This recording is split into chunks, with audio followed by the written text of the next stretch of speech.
Close your eyes for a second. If I say the word yoga, what is the very first image that pops into your head? Chances are you're picturing a brightly lit studio. You are seeing expensive, form-fitting leggings. You are imagining someone twisting their body into a shape that resembles a human pretzel, sweating profusely, perhaps with a sleek water bottle and a rolled-up rubber mat sitting nearby. If this is your image of yoga, you are not alone. This is the multi-billion-dollar global industry of modern yoga. We use it to get flexible, to build core strength, to sweat out our weekend indulgences, and maybe, just maybe, to get a tight gluteus maximus.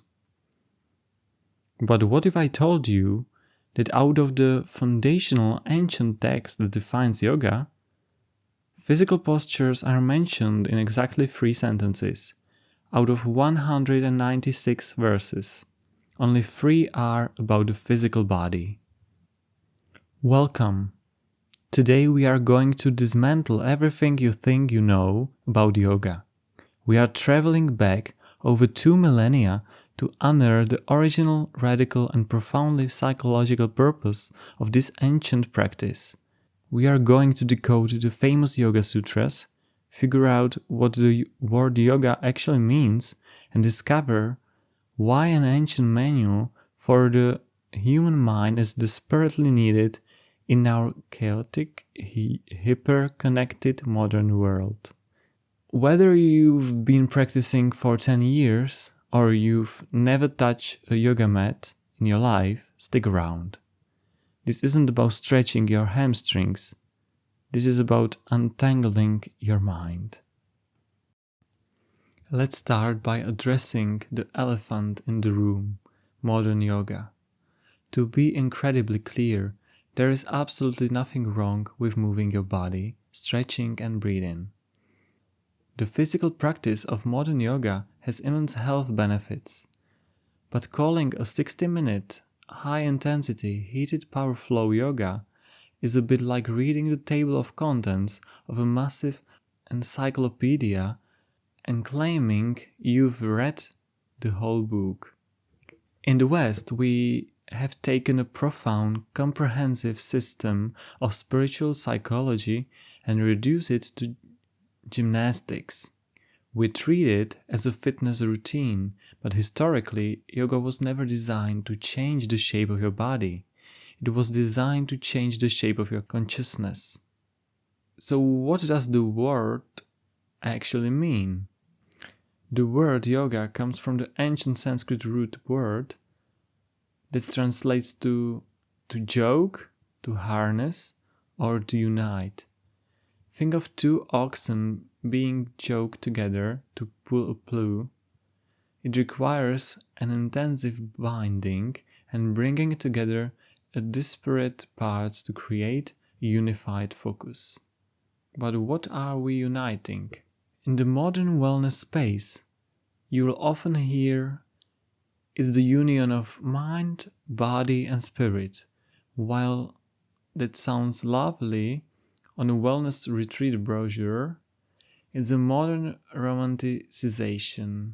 The ancient original meaning of joking in yoga was actually about binding the chaotic, distracted human mind and bringing it under conscious control so that the individual self could recognize its ultimate eternal nature.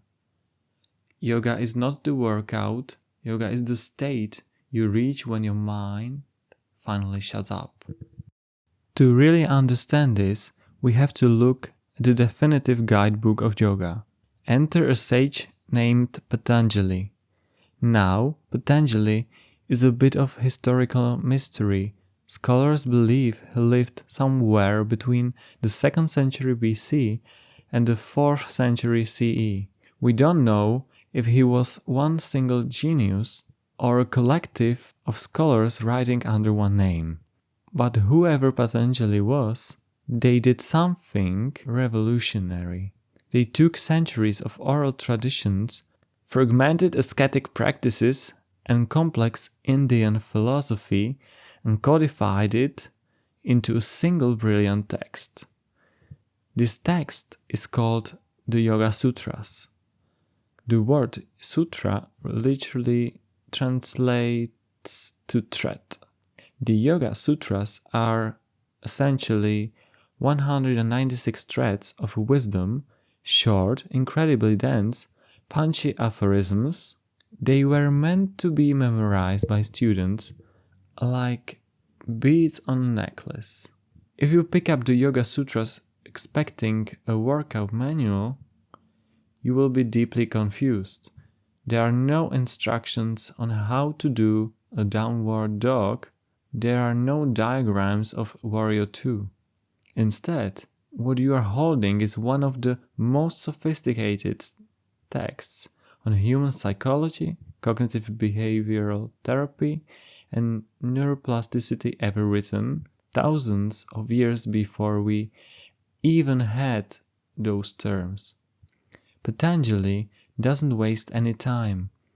In the very first chapter, verse 1.2, he drops the mic and defines exactly what yoga is. It is the most famous definition of yoga in history. Yogas, chitti, vritti, nirodha. Let's break that down because this is the secret to everything. Yogas, the state of yoga. Chitta, mind stuff, your consciousness, your memory, your ego, your intellect.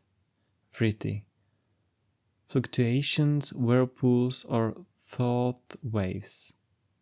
Nirodha, cessation, stilling, or quieting. Yoga is the stilling of the fluctuations of the mind, period. Imagine your mind is a lake.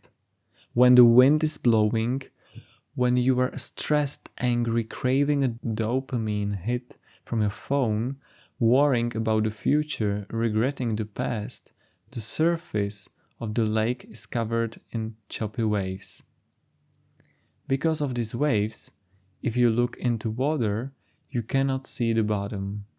All you see is a distorted reflection of the sky. Patanjali says, these waves, the vrittis, are our thoughts. Because our thoughts never stop spinning, we falsely identify with them. You think you are your anxiety, you think you are your anger, you think you are your job title. But when the wind stops, the lake becomes perfectly still. The water becomes clear as glass. You can look right through it to the bottom. In that state of stillness, you finally see who you truly are. You realize you are not the waves. You are the silent observer beneath them. That realization is the ultimate goal of yoga. Okay, so the goal is to quiet the mind to achieve self-realization. Great, but anyone who has ever tried to sit cross-legged and empty their mind knows that it is incredibly frustrating. The moment you try to stop thinking, you suddenly remember an embarrassing thing you said in history and your nose starts to itch. Patanjali knew human nature. He knew you can't just flip a switch and turn off your thoughts. So he provided a highly practical, step-by-step roadmap to get there. The roadmap is called Ashtanga Yoga. Ashta means 8 and Anga means limb. The 8 limbs of yoga. Think of a tree. It has a root, a trunk, branches, leaves, and eventually fruit. You can't just bypass the roots and expect to grow fruit. Modern yoga essentially chops off a single branch, puts it in a vase, and ignores the rest of the tree. Let's look at the whole tree. Before you even think about meditating, Patanjali asks, how do you treat the world around you? The yamas are universal moral codes. Ahimsa, non-violence, not just physical but emotional, being kind to yourself and others. Satya, truthfulness. Asteya, not stealing, not just objects, but not stealing people's time or credit. Brahmacharya, energy management, often translated as celibacy, but realistically it means not squandering your vital energy on pointless pursuits. Aparingraha, non-attachment or non-greed, letting go of the need to hoard things or cling to identities. Limb 2. The niyamas. How do you treat yourself when no one is looking? Saucha, cleanliness of body and mind. Santosha, contentment, being utterly okay with exactly where you are right now. Tapas, discipline, the burning effort required to change your habits.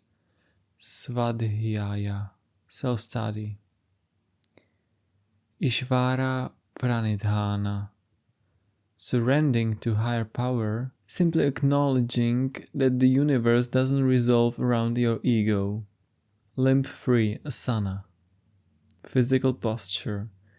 Here we are, limb 3. This is what the modern world calls yoga. But here is the fascinating truth. Patanjali only has this to say about asana. Sthira sukham asanam, meaning the posture should be steady and comfortable. Why? Because the original purpose of asana wasn't to look good in spandex. The physical postures were developed so that a practitioner could sit entirely still in meditation for hours without back aching or their legs falling asleep. You straighten the body to tame the body, so the body ceases to be a distraction to the mind. Limb 4, pranayama, breath control. Once the body is still, what's next? The breath.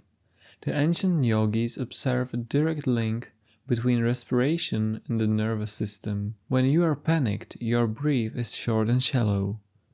When you are asleep, it is deep and rhythmic.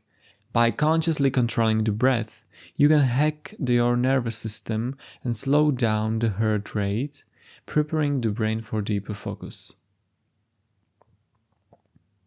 Limb 5, pratyahara. This is where the practice turns inward.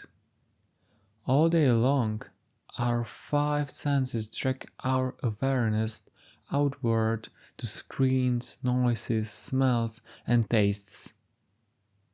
Pratyahara is the conscious choice to draw the senses inward, like a turtle pulling its limbs into its shell. You hear the traffic outside, but it is no longer disturbs you. Limb 6, dharana, concentration. Now that the body is still, the breath is calm, and the senses are muted, you can finally practice concentration. This is binding the mind to one single point. It could be a mantra, the tip of your nose, or the flame of a candle, or breathing. It is a singular laser-like focus. Limb 7, dhyana, meditation. If dharana is the focused effort to concentrate, dhyana is what happens when that effort becomes effortless. You are no longer trying to concentrate, you are simply in a state of flow. The observer and the object of focus begin to merge. Limb 8, samadhi, absorption. The ultimate goal, the fruit of the 3.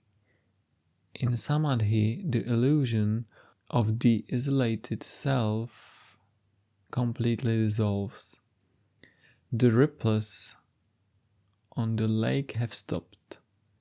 You experience absolute, unfiltered union with the universe. There is no ego, no I, no anxiety, just pure, boundless awareness. When we look at the immense, towering architecture of the 8 limbs, the modern obsession with achieving the perfect handstand suddenly seems a bit small, doesn't it? So, where does this leave us? Do we throw away our yoga mats and cancel our studio membership? Absolutely not. The physical practice of asana is a beautiful little entry point. In our sedentary, screen-bound modern lives, we need to move our bodies. We need to stress relief. But understanding the original blueprint of yoga invites us to go deeper. It invites us to realize that yoga doesn't end when you roll up your mat and walk out of the studio. In fact, if we follow Patanjali's map, that is exactly where the real yoga begins. Are you practicing ahimsa, non-violence, when you get cut off in traffic? Are you practicing satya, truthfulness, in your relationships? When you sit at your desk, can you practice dharana, concentration, and focus on one task without checking your phone for an hour? The Yoga Sutras are a reminder that the human condition hasn't really changed in 2000 years. We still suffer from anxiety, we still cling to things that are temporary, we still mistake our spinning thoughts for our true identity. Patanjali offers us a way out of the spinning mind. He offered us a blueprint for freedom. Yoga is not about flexibility of the hamstrings. It is about the flexibility of the ego. It is the courageous, radical act of sitting still, quieting the noise, and finally meeting the magnificent, enchanting consciousness that lives beneath waves. Thank you for exploring the true depths of this ancient wisdom with me today. Until next time, take a deep breath. Let the waves settle and remember, the water is clear if you just let it be still.